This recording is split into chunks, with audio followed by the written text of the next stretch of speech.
Hi everybody, my name's Todd Atkins. I'm filling in for my great friend Jackie Boyle. She's off a little bit ill today.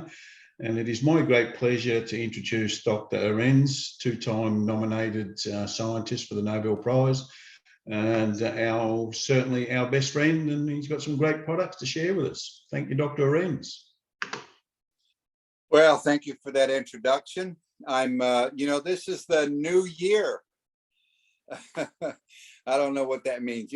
Back a couple of years ago was when it was 2019. I said, okay, 2020 is new vision, perfect vision. We're going forward. And wow, what a dump that took. And now here it is. When we went through 2021, here we are in 2022. None of us could have imagined the state that the world is in. Nevertheless, each of you individually is responsible for your own life. And what I'd like to do in this first presentation of the new year is start at the beginning. Just like in the Wizard of Oz, that's like the Wizard of Australia, right? The Wizard of Oz, the best place to start is at the beginning. So I would like to outline what I do myself personally in a day. And then over the next couple of weeks, I like to go through each one individual aspect of that, from diet and exercise and mental acuity, and take you on the journey about where I am and why I got here, where I am today, because, I wasn't born, I actually was born next to my mother because I missed her. I loved her. So I was born by my mother. But after these 70 years, I've learned a few things I'd like to share with you. Now, first of all, what I do is not necessarily what you should do. But I still think that aspects of what I do is what you should do. The first thing for me is I need a routine. There's a lot of chaos in this world, as everyone here knows. There's a lot of chaos. And by myself developing a routine, it has helped me be stable no matter what's happening, whether it's COVID here, COVID there, and the borders are open, the borders are closed. I have my own routine, and that helps me stabilize myself and every day start out new. And everything I'm going to say today, this evening, some of you it's this morning, and some of you it's evening, and some of you night, and some of it's on Mars. But everything I'm going to say to you, I can back up with scientific papers. And if you would like at any time to know, okay, where did you get that information? Just text us and we'll be able to supply that information. So this is not going to be like a boring lecture, but everything I say can be backed up by scientifically published, peer-reviewed papers. So let's go through what I do. So I'm going to go through my own routine, and then over the next couple of weeks, we're going to look at each particular section. Now, your routine will vary. Everyone has a different lifestyle. Some people work first shift, second shift, third shift. They have to completely upend their routines as to what most of the world is doing. But you can take away the basis of this, and you can understand what I'm talking about. So, okay. The alarm rings at 7:30 for me. Now, I get up before 7:30, but the reason I have the alarm there is because I don't want to go past 7:30. Sometimes over the night, previous day was tough, and I want to sleep in, but I don't let myself do that. And don't let yourself sleep in unless you go to bed at 5 a.m. and you got to get a couple extra hours sleep. But usually wake up at the same time every day, whether it is in the morning or if you're on second or third shift, it ends up being 11 p.m. or 2 a.m. Start that day every day at the same time. That's very critical for your body. Okay, the alarm goes off. As I said, usually I wake up ahead of the alarm, but it's no later than 7:30. The first thing I do is go get a dose of sunlight. This is critical. And if you are on a second or third shift, you need to get a white light, and flood your face with it. I'm serious. I'm not joking at all. That will set your circadian rhythm. We've talked about this in the past. It will set your melatonin and serotonin levels, and which end up being in tryptophan levels. It will set you for the start of your day. You need to get a blast of sunlight, a blast of white light. And in white light, it's mostly the blue light that counts. It's 420 nanometers.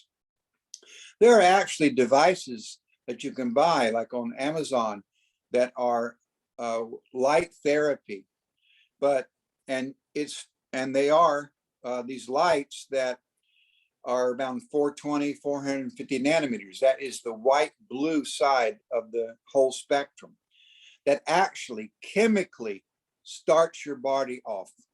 I'm not joking here. This is not voodoo science. Blast yourself with sunlight if you can. I actually get up and I go outside, and my house faces the sunrise. So I go outside and the sun is already up. It's been up an hour ahead of me. I just take a few minutes to soak up those rays, and that specific wavelength, 420 nanometers, resets your circadian rhythm. It says, okay, get rid of the nighttime and let's start building the daytime. Even if you're working third shift, wake up, get a blast of that light, preferably sunlight. But if you don't have sunlight, go ahead and buy a light and blow it on your face here. Blue light, you'll see them just advertise sunlight therapy. Or even if you don't, still just get a regular incandescent light and look at it for just a couple of minutes. Let it bathe you. That will actually start your body in this cycle. Once I do, and we're going to talk about that in the weeks following here, about why that works, how it works, why it is scientifically proved. After that, I go ahead and I make myself some coffee. While the coffee is perking, I take some clean, fresh, clear water. Before I have the coffee, I take a cup of water, and this helps to hydrate your body. You haven't had anything to drink for 8 or 10 hours. It starts your metabolic process. By now you have looked at light, boom, I'm awake, taking liquids. That's the basis for all your chemistry. Get yourself hydrated. I don't just depend on the liquid that's in the coffee. So I think you should have like 2 cups of liquid in the morning. Clean water, and then the drink of your choice. For me, it is coffee. I have a little milk in there. And the caffeine, as is well documented, the caffeine is very healthy. And it also establishes several metabolic regimens in your body. Okay, go. If you don't want coffee or have tea, have orange juice, have something else. But start out by being hydrated. 2 cups. For me, is clean water, clear water. And I take a couple of supplements with that. One of them is inulin. I also take vitamin D and vitamin B complex because that's what we're also going to talk about in a couple of weeks. And in my own case, even though I live in the Bahamas, I'm right here now in the Bahamas. I just flew in from having a great Christmas and New Year's time with my family. This is my first day back into the Bahamas. I don't get enough vitamin D. I mean, how's that possible?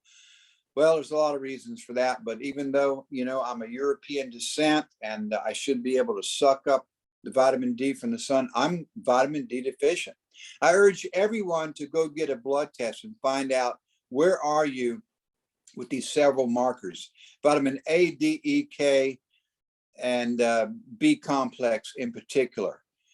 where do you stand? You'll be surprised, some of you, that where you would be off and you didn't think it was possible that you would be off. I never thought I would be vitamin D deficient.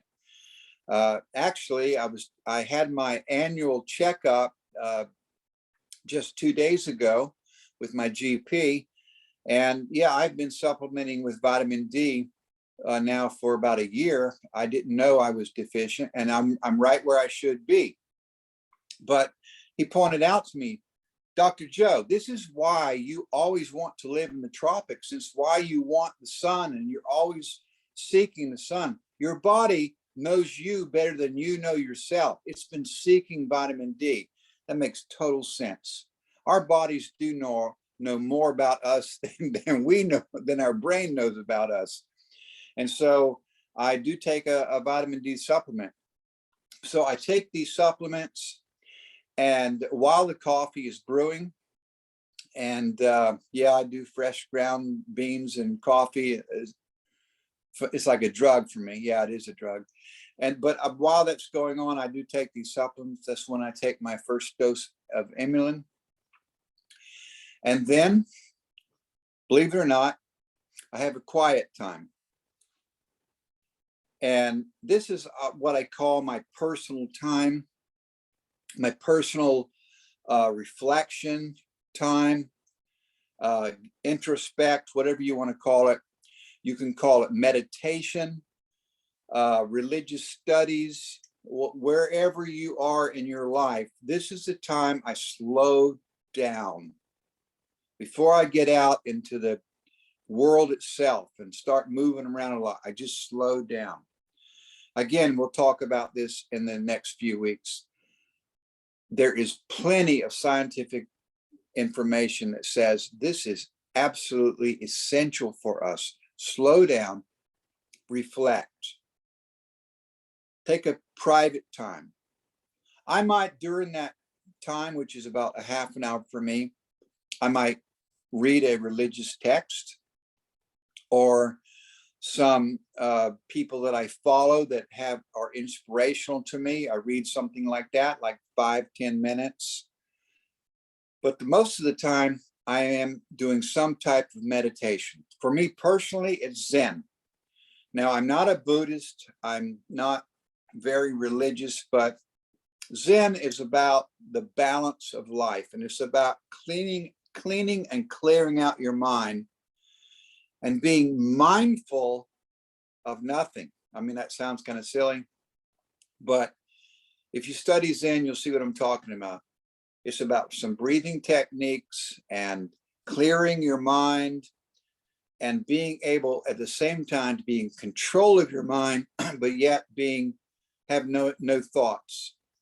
So it's a way to refresh yourself and start out new. Again, we'll talk about that in the future. So I do that for half an hour. Over that half an hour of what I call personal time, I read some spiritual or text or inspirational text, and then I do meditation, and that lasts about a half an hour. After that half an hour, remember, I've already had my coffee.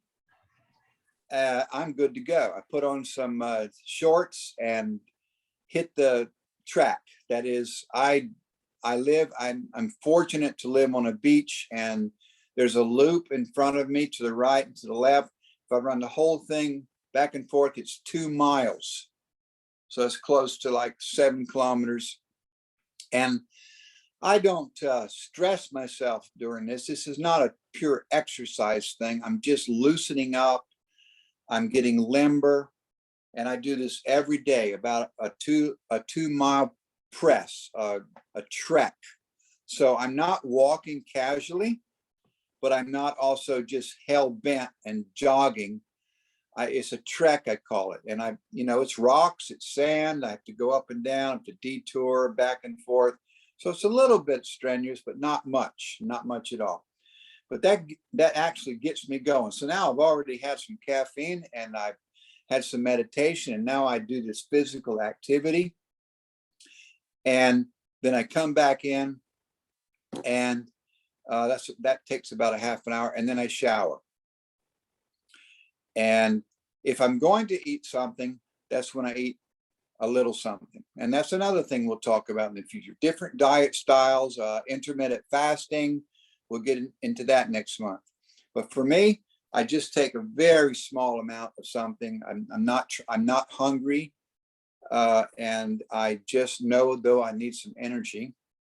I take some, it's like a breakfast snack kind of thing. And I hit the work. Now we're about 9 o'clock.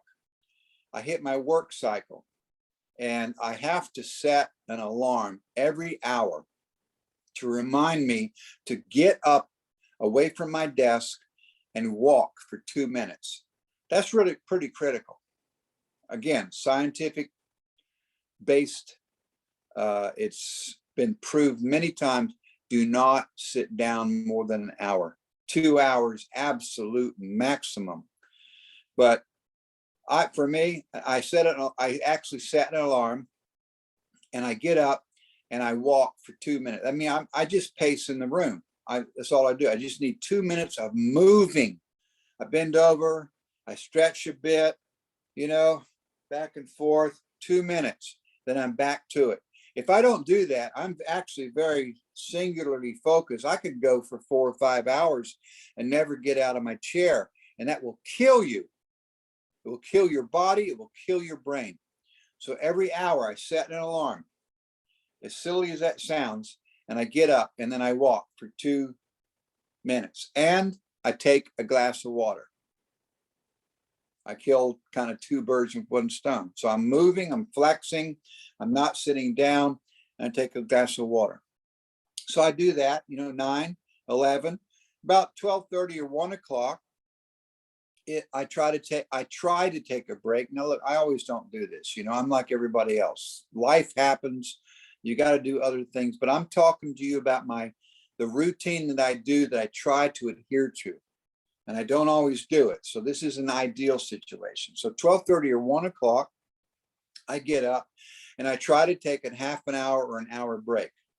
I usually can't do it. It's just a half an hour. But I get away from my work, and I try to turn it off. I go outside, get some more sunshine, move a little bit more. Sometimes I eat something, often I don't. That's how my body works for me personally. Get back into the deal again at 1 o'clock, 1:30.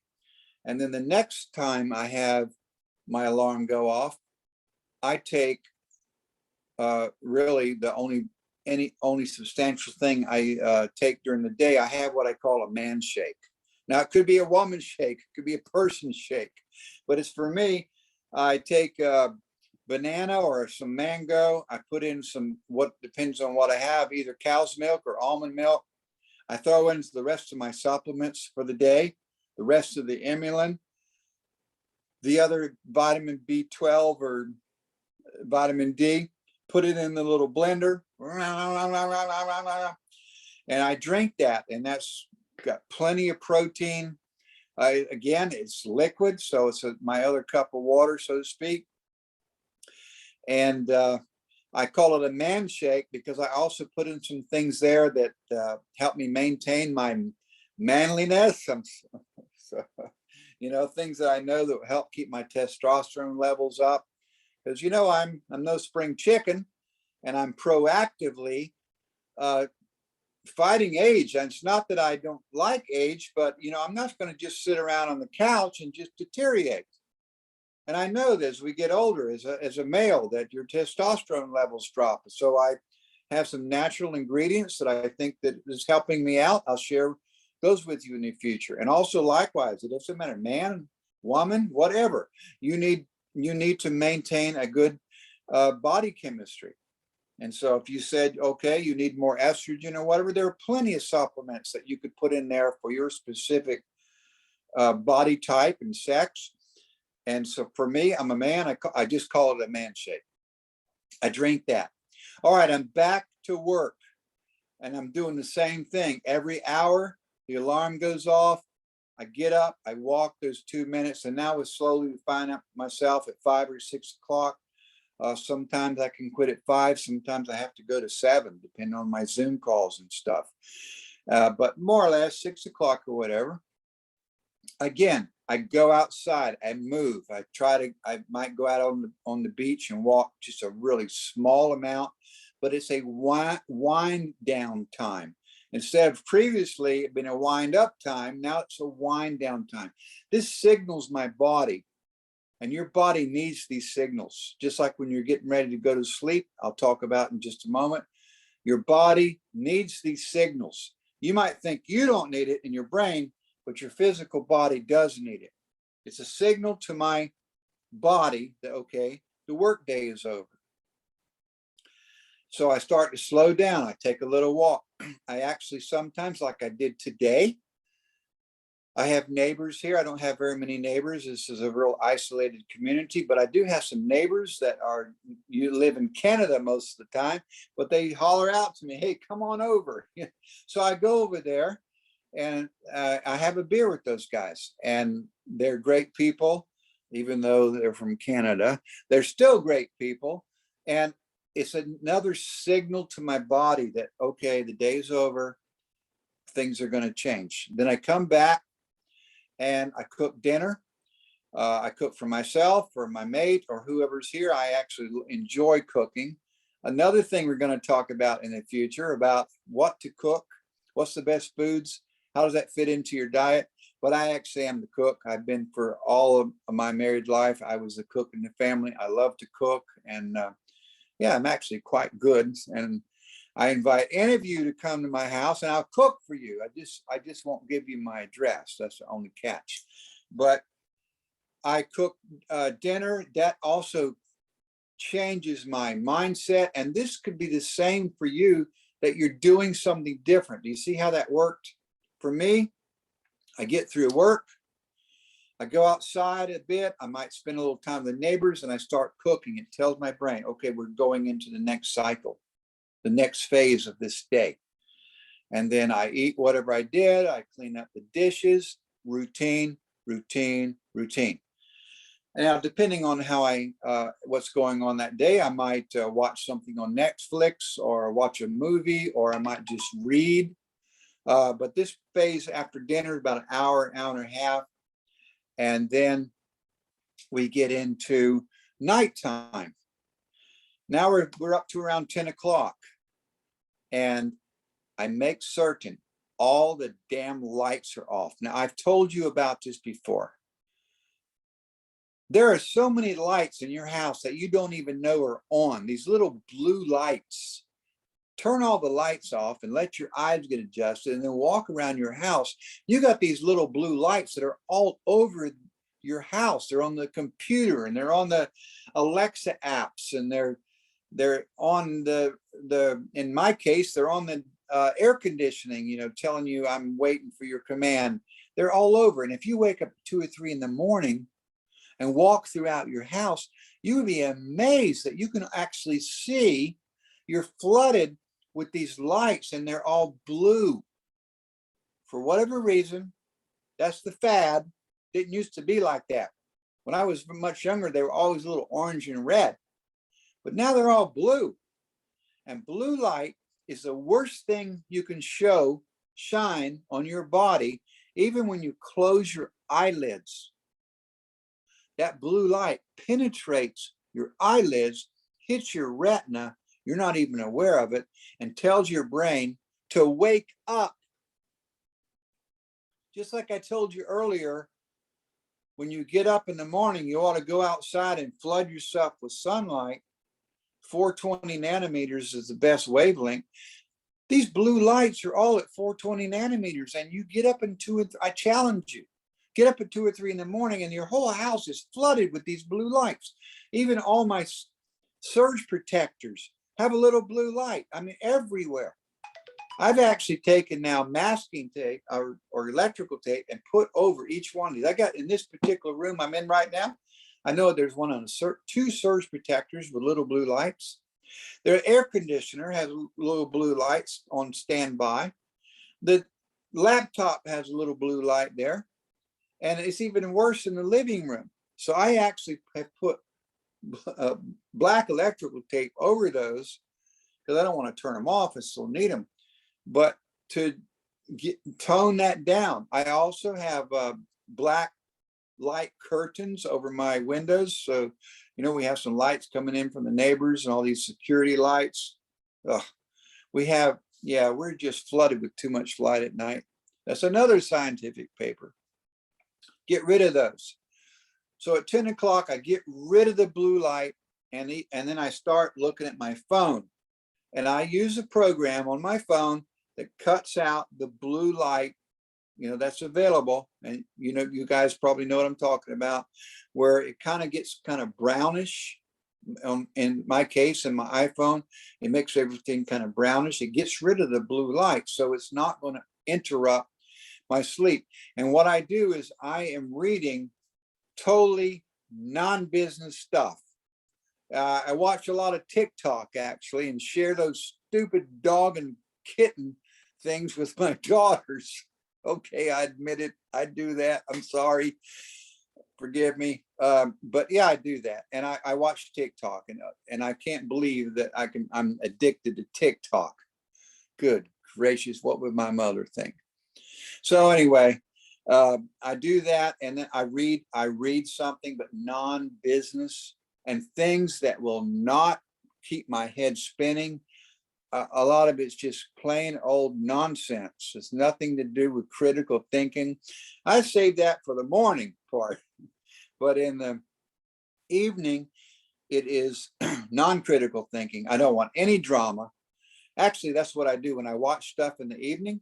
I watch no drama. I got enough drama in my life that I am not going to have drama in my entertainment.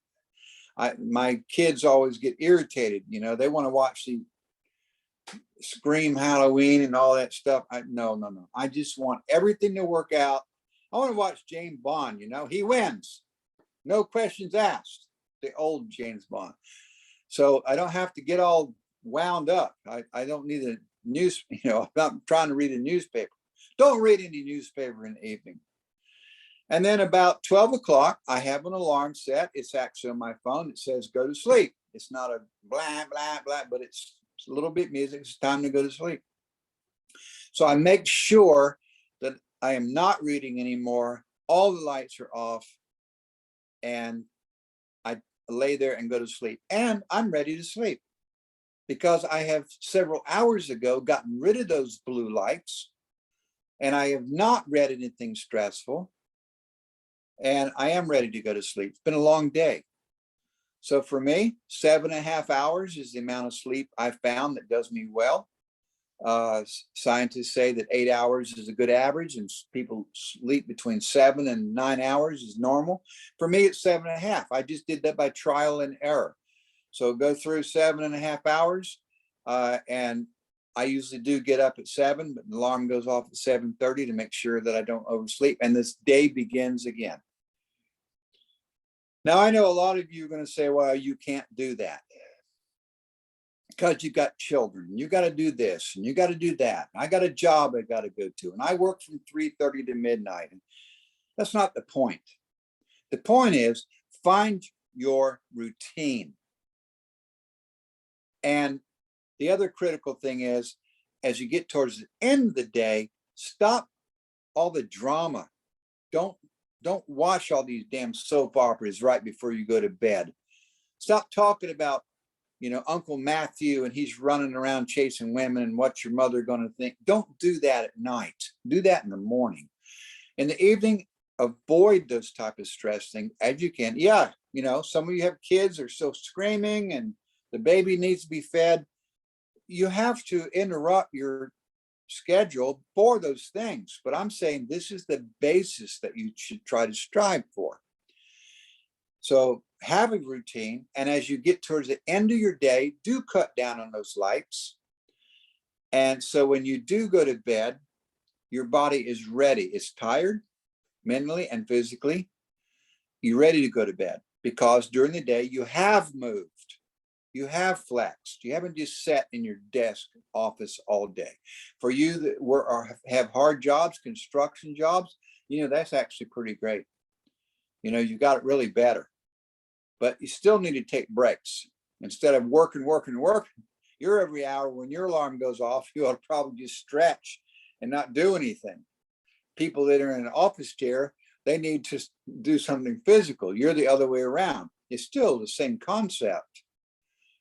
And then when you eat properly. We'll talk about that in the future. Eat at the right time for your body. And your body loves this repetition and this cycle. We were made for this repetition. Don't fight it. You have things that are going to interfere with that. Yes, I understand, but you can still use that as a basis as a standard. So when you do have, oh, I got to feed the baby at 2:30 in the morning. Yeah, I understand that, but you still have a reference to go back to. And do those things I said. Make sure you move. Make sure you're flexible during the day. If you have an opportunity, get out and walk. Take a time. I don't care if you got 5 kids, like I did, and the mama. We took that time in the morning. Okay, this is our time. It's quiet. Let's calm down. Let's meditate. Let's pray. Start the day smoothly. Then the baby will cry and you go and get them, but you're in a better position. Well, that's what I wanted to say this week. I hope that established a good basis, Todd, and we'll go through each one of those in the future and talk about, more in depth about such things like diet and what you should eating, what's intermittent fasting, what is all about. And I hope this is a good journey. Thank you very much, Dr. Reyes. As usual, fantastic call, plenty of great information, and certainly I've learned something myself today. I'd like to thank everyone for coming on. The recording will be posted later. And again, look forward to speaking with you all again next week on our next call. Thank you very much, guys, for listening to us. Thank you. Bye-bye.